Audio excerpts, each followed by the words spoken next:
I'm going to speak from here. Is this okay? Do I need to lean into this at all? Close. Okay. So thank you to ACOP, and thank you for having me back a third time, and also the opportunity to speak on the final day and the first day of these meetings. And delighted to be back in Bilbao and Spain. Also to Anita and Peter, who have made important contributions that I mostly agree with in terms of the accumulation of areas for communication rather than some areas like Twitter being an alternative to it. These are all really building in a cumulative way. And also I think the very smart analysis Peter has of the frustrated American working class that is responding to candidates who understand what's happening in America and how to bring change. I want to talk about America, and I'm going to take a broader approach, and I apologize for being third because that enables enables me to embody what's already been said. But I want to talk about America, and I want to talk about the American voter who is processing what's happening in real time, and giving is giving now and gave all along the way very clear readings about how it was going to react to these emerging political leaders and how they would likely react in this election. So let me talk about America first. It's in my book, America Ascendant, which I'm sure you've all read. America is being changed by revolutionary changes that are taking place at an accelerating pace. Almost every trend you talk about the last 5 years have been even more rapid than the period before. Those trends include an electorate. I'm not talking about the country, but the electorate that is 30% minority, in which 15% of new marriages are interracial. There's a huge influx of foreign-born into the country, so that Los Angeles, the biggest cities, Los Angeles, New York City, are 40% foreign-born. And what is the largest group has changed in the last 5 years, and the growth. So move in New York away from Dominicans to Chinese. 1/2 of Silicon Valley engineers are foreign-born. There's a new urbanism. America is becoming urban and dense at a very rapid rate. And by comparable measures, 80% of Americans are urban compared to 60% in Europe. So if you think of how vast America is, you should understand that it is dramatically more urban and growing so than Europe, than almost any developed country. Millennials are larger than the baby boom, and the two together, baby boom and millennials, are almost 70% of the country. But baby boom, if you want to know what matters, is obviously baby boomers who are pretty locked in, but millennials are larger than the baby boom, but they are 40% minority. 2/3 of the college graduates have moved to the 50 largest cities.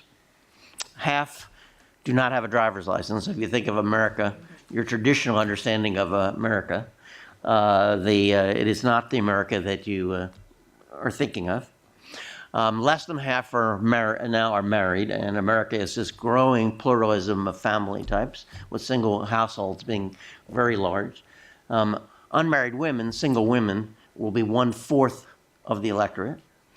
One of the biggest growths is secularism, with a quarter now have no religion. 40% of millennials have no religion.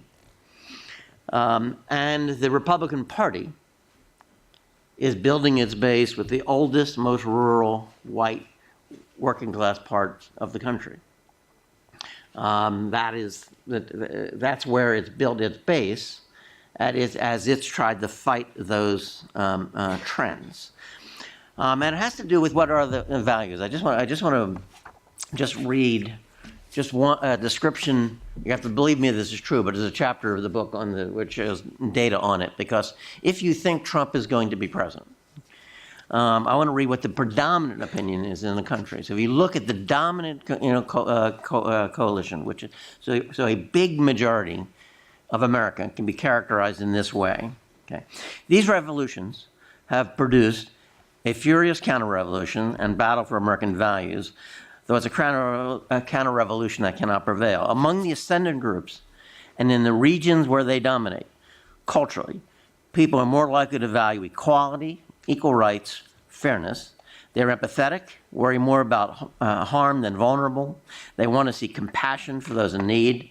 They're open to diversity, differences, outsiders, newcomers, people that live different lifestyles and are from different culture. Tolerance is a virtue. They value a kind of individualism that signifies individual autonomy, self-expression, and sexual freedom for men and women. They welcome the emerging pluralism of family types, reject the traditional family and its roles. They honor education beyond its instrumental value. Education is a key to individual fulfillment and opportunity, and science and technology are the keys to learning and discovery. They consciously do not turn to traditional authority for moral absolutes, and they devalue those who depend on faith-based conclusions. Now, I have another characterization of the conservative mindset values, but at the moment I just want to talk about which ones are predominant in America and just remind us of that as we think about the way the primaries has played out with Donald Trump emerging at the top. The Republican primary has produced Donald Trump. But understand that what this primary was. The Republican Party is a predominantly white working class party, and this, in some sense, was a primary for the working class, for the white working class, but not those who are racially conscious, because there was another primary. Because in the Democratic primaries, Sanders was mostly winning amongst millennials as the predominant trend, but he was also winning white working class voters amongst Democrats. So and that phenomenon will be important as we talk about what may happen ultimately in this election. But there was a working class primary that was focused on Barack Obama, the hatred of Barack Obama, and how much he represented and they would talk, and the candidates, wherever they were, whether they were Trump, or Rubio, they talked that the Democratic Party, symbolized by Barack Obama, now Hillary Clinton, are changing America forever in irreversible ways, which is the way they would talk about it, because it has to do with this increasing diversity of America and this increasing change of America. And Trump was the strongest proponent of it, and I think his success came from his battling, identifying with that great anger about the state of the country. But it was a working class primary. Now, it produced a gut visceral reaction. Now, first of all, Peter's right about the working class and their frustration and how they're reacting to Trump. But you have to understand what's happening in the country. There was a visceral, emotional reaction amongst women, college-educated voters, Hispanics, and millennials to what they were watching in the Republican primary. So if you look at women right now, every segment of women are moving dramatically more Democratic right now in their voting. College-educated women, above all, have had the biggest shift away from the Republicans, but also unmarried women. But married women who have been very strongly Republican are even. So women have reacted we can go through why. All the things we could laid out for how white working class voters, particularly men, are reacting to Trump, there's a stronger case to be made that women are reacting to to everything about Donald Trump. But it's also a college educated. And one of the things that Ron Brownstein has pointed to, that is this may be the first time since 1964 that white college-educated voters vote Democratic. Every poll now has them, including Pew that just came out, has them right now, voting for Democrats. Obviously, Hispanics are very strong. Millennials are reacting in gut ways to the values and millennials are in the vanguard of the values that are ascendant in America. And right now, if you look at intention to vote, if you look at the Pew study just out, but our own study that we released in the battleground this past week, every group in the Democratic base has surged ahead of conservatives in their intention to vote. College-educated women, unmarried women, and unmarried women have been very uneven voters, but are watching the Republican primary and reacting in a visceral way. What that has produced in real time. Okay. So if you look at the Republican primary, Trump's negatives went up to 70% during the primary with voters overall. So as we're looking at his success in this white working class primary, it's now down to, it's come down and stabilized at 60%, have a negative view of him. Okay. At the same time, the Republican Party brand in this same period, at the end of this primary process, is 2-to-1 negative, with 60% have a negative view of the Republican Party. On the Democratic side, Bernie Sanders' image became overall, not primary, with the general electorate, more net positive, close to Obama in terms of favorability with the general election. At the end of the primaries, his average lead over Trump was 12 points in the polls. So as we're dealing with the Hillary issues and her, consolidating, uniting the party and dealing with those issues, and the overall reaction of the Democratic Party was 1-to-1 favorable, positive, negative about the party, and the image of the party improved during the primary. So while the Republican Party became increasingly negative during the primary, the image of the Democratic Party became increasingly positive. And in fact, when you looked at the exit polls, Republicans said their party was the party. This was dispiriting. Democrats were describing the primary process as unifying and uplifting as we came to the end of the process. If you're focused on the white working class as the potential window in this election for Republicans, the white working class is men, so you can't do women, because in fact they've moved away compared to 2012. White working class men are 17% of the electorate. In order for the election to go to even, they would have to be 37% of the electorate. They would have to double their share, more than double their share of the electorate in order for the white working class men to bring the election to parity. But it's not happening. And the reason why the white working class theory is not happening, keep in mind, I'm the one who wrote about Reagan Democrats and the need for Democrats to regain its standing with working class voters.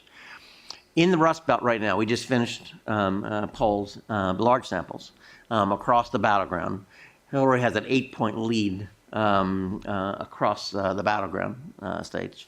She has on average, in the public poll, 6-point lead nationally, has 9 points in Pew, but a big lead both in battleground, and in the, and nationally.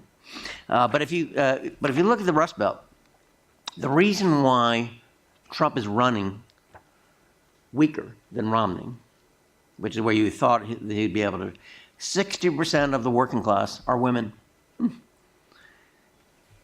The vision of a working class that's based in manufacturing, that is dominated by male industrial workers, is a different era.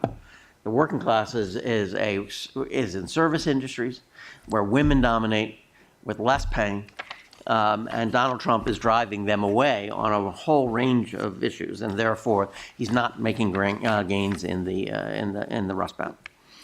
So that the result of this is we're at the end of a process in which we are watching the Democrats every day uniting as a party. Hillary campaigning with Obama, soon to be campaigning with Sanders, Elizabeth Warren, Barack Obama's job approval going into the mid-50s. The Democrats are becoming more united. Republicans are becoming less united. going into their convention. If you're looking at the trajectories of where things go into the convention, that's where we are. Let me finish with the Pew poll, which asks a question about whether you will consider changing your vote. Now, in the past, and I'm focused now on Democrats, it used to be around 25% who would say that they would consider changing their vote in the election. We went through a period of polarization from 2004 onward.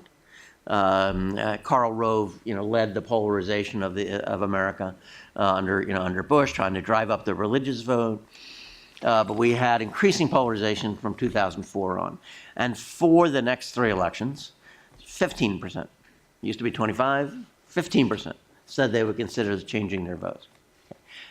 Today, it's 6%. Only 6% of Hillary voted. In the Pew poll, where she has a 9-point lead, only 6%, and there's a comparable number of, offsetting number of, Trump voters. But there's almost nobody. There are no swing voters. We're looking at a country that has watched this battle and had very strong emotional reactions, who are part of a new America that is going to, in my view, produce a transformative election in November. And that we don't have to impute what they're thinking. And look, I don't have a theory of the case. It's pretty clear who they are and the trends, but we have watched them. I mean, they have responded in real time to what's happened during this process. They're not confused. They're watching very closely and have formed deep feelings about the candidates, about the choices. And I think we're going into an election that when the day afterwards we will say, wow, is this really America? Not the Trump America, but the America that's represented by the new American majority that I tried to describe here. Thank you. Okay. Muchas gracias.